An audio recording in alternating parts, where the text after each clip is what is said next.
दोस्तों, आज की कहानी है माँ से बिछड़ने का दर्द। कहानी अगर पसंद आए तो वीडियो को लाइक और सब्सक्राइब जरूर करना।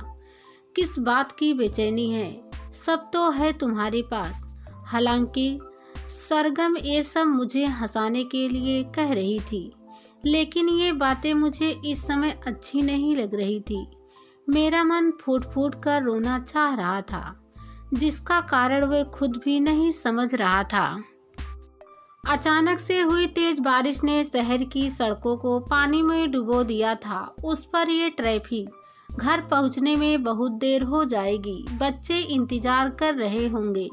इतनी बारिश में शांति दीदी भी नहीं आ पाएंगी। खाना कैसे बनेगा, बाहर से मंगवा लूं? लगातार बजते हॉर्न की आवाज़ों से मेरी बेचैनी और बढ़ रही थी। आंख से निकलते आंसू मुझसे ही सवाल कर रहे थे, ये रास्ता तुमने खुद ही चुना था, अब क्यों परेशान हो?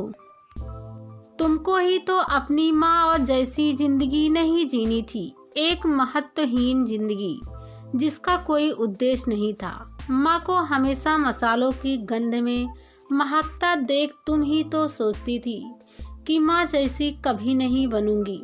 सच ही तो था ये।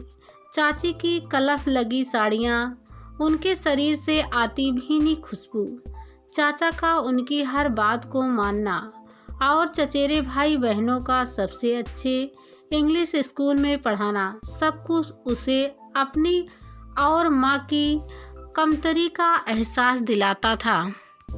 उसने कभी भी अपने मम्मी पापा की जिंदगी में उस रोमांस को महसूस नहीं किया जो चाचा चाची की जिंदगी में बिखरा हुआ था। बचपन से ही एक छत के नीचे रहते दो परिवारों के बीच का अंतर उसे अंदर ही अंदर घोलता रहा। विचारों की तंद्रा घर के सामने आकर ही टूटी।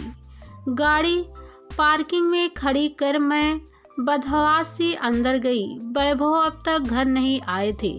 बेटा अंकु मुझे देखते ही लिपट गया।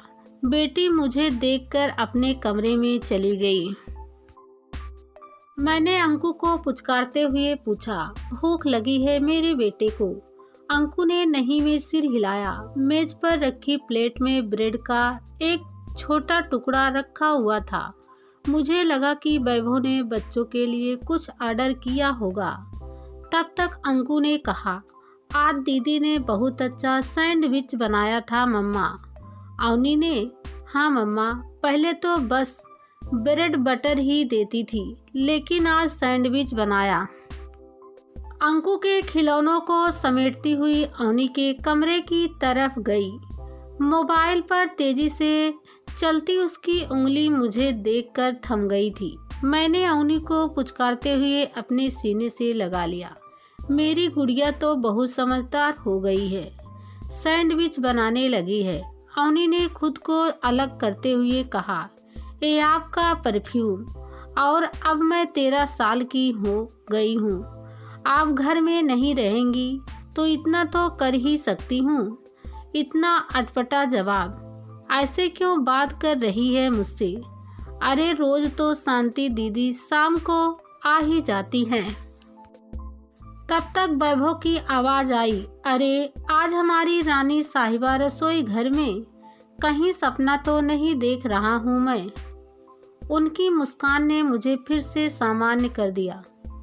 वैभव ने हमेशा मुझे वो सम्मान दिया जो चाचा चाची को देते थे। सब कुछ तो ठीक था मेरी जिंदगी में, जैसा मुझे चाहिए था। मैं ही कुछ ज़्यादा सोचने लगी थी। पता नहीं किस अपराध बोध में घिर जाती हूँ।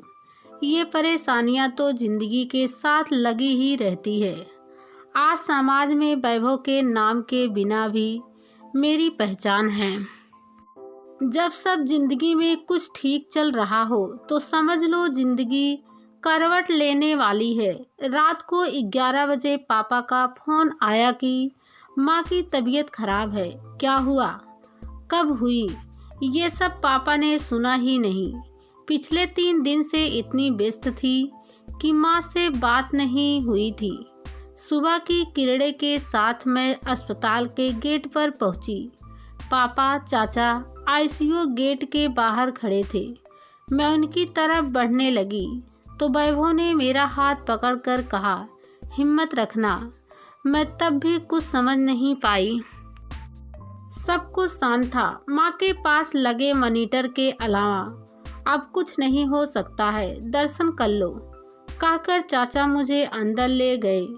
माँ की आंखें बंद थी। मुझे कुछ समझ नहीं आ रहा था। दर्द की एक लहर मेरे सीने से लेकर हाथ तक दौड़ रही थी। माँ का चेहरा देखकर लगा कि वो गहरी नींद में सो रही हैं। कांपते हुए हाथों से मैंने उनका हाथ पकड़ लिया। वैसे ही गर्म हथेलियाँ। महसूस हुआ कि उन्होंने भी मेरा हाथ हल्के से दबाया है। तब तक वो मुस्कुराने लगी और सांस के तेज झटके के साथ सब बंद हो गया। मैं चिल्लाती रह गई, लेकिन माँ ने कुछ नहीं सुना। ऐसे मुंह फेर लिया जैसे पहचानती ही नहीं हो। भला ऐसे कौन माँ जाती है। अचानक से बिना कुछ बोले, बिना मिले, मैं उनकी अलमारी से कपड़ों को निकालकर उनकी गंध खोज रही थी। सब कपड़े धुले हुए थे। चाची के पास इस उम्मीद में बैठी कि उनसे माँ का स्पर्श मिलेगा, लेकिन वो तो खुद ही सुध बुध खो चुकी थी।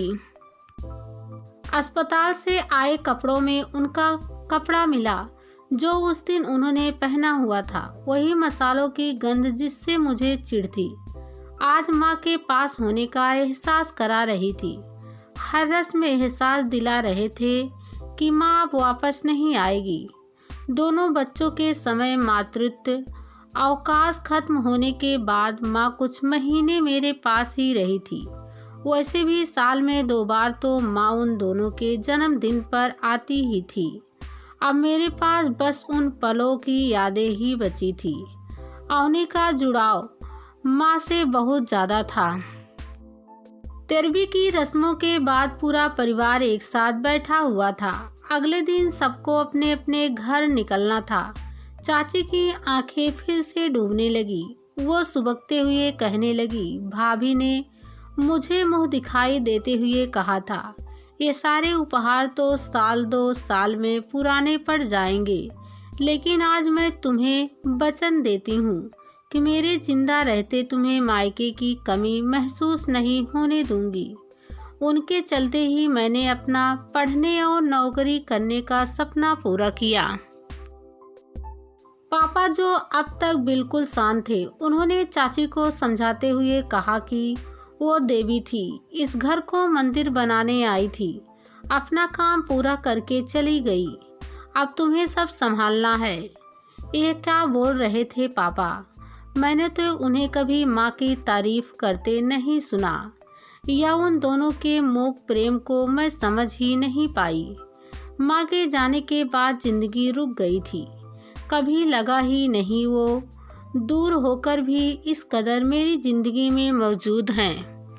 शांति दीदी को काम करते देख मैं उन्हें गले लगा लेती। उनसे आती गंध में मैं माँ को खोजने लगती थी। लगता था मैं बहुत खराब बेटी हूँ। मुझे उनकी संदिग्धता और परिपक्वता पर गर्व करना चाहिए था, और मैं अपनी आर्थिक स्वतंत्रता के मद में अंधी बनी रही। अपराध बोझ से बड़ी कोई सजा नहीं होती, और मुझे नहीं पता था कि इस सजा की अवधि कितनी है। बढ़ती कमजोरी और मानसिक स्थिरता के कारण मैंने छुट्टी ले ली।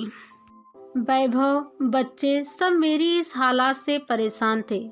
परेशान तो मैं खुद भी थी, लेकिन इन सब से उभरने का कोई रास्ता नहीं दिख रहा था।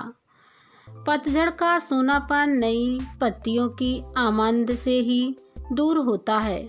नन्हे पक्षियों की चहचहाट से ही निर्जनता को आवाज़ मिलती है।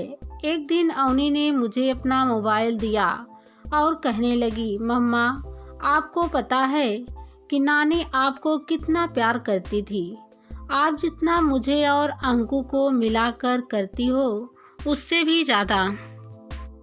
याद है उस दिन मैंने अंकु के लिए सैंडविच बनाया था, वो मुझे नानी ने ही सिखाया था। पता नहीं क्यों उस दिन मुझे आप पर बहुत गुस्सा आ रहा था। मैंने नानी से कह दिया कि आपने मम्मा को अपने जैसा क्यों नहीं बनाया। वो मुझसे कहने लगी कि आप उनसे भी अच्छी हैं, लेकिन मुझे उस दिन कोई बात सुनने का मन नहीं कर रहा था।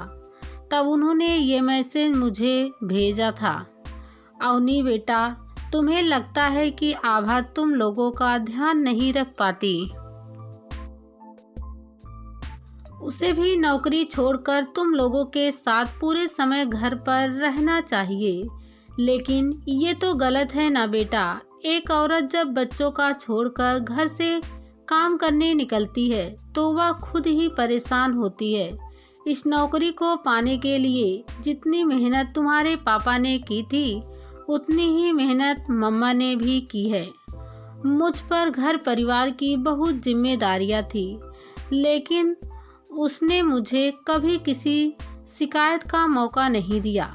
जब वो अधिकारी बनी तो तुम्हारे नाना ने कहा कि ये सब तुम्हारे अच्छे कर्मों का फल है। उसकी सफलता ने मुझे भी सफल माँ बनाया है। उसको कभी गलत मत समझना और हमेशा मजबूती के साथ उसका साथ देना। एक बोझ था जो आंसुओं के साथ हल्का हो रहा था। अवनी मुझसे चिपकी हुई थी, कह रही थी, आपके अंदर से नानी की खुशबू आ रही है।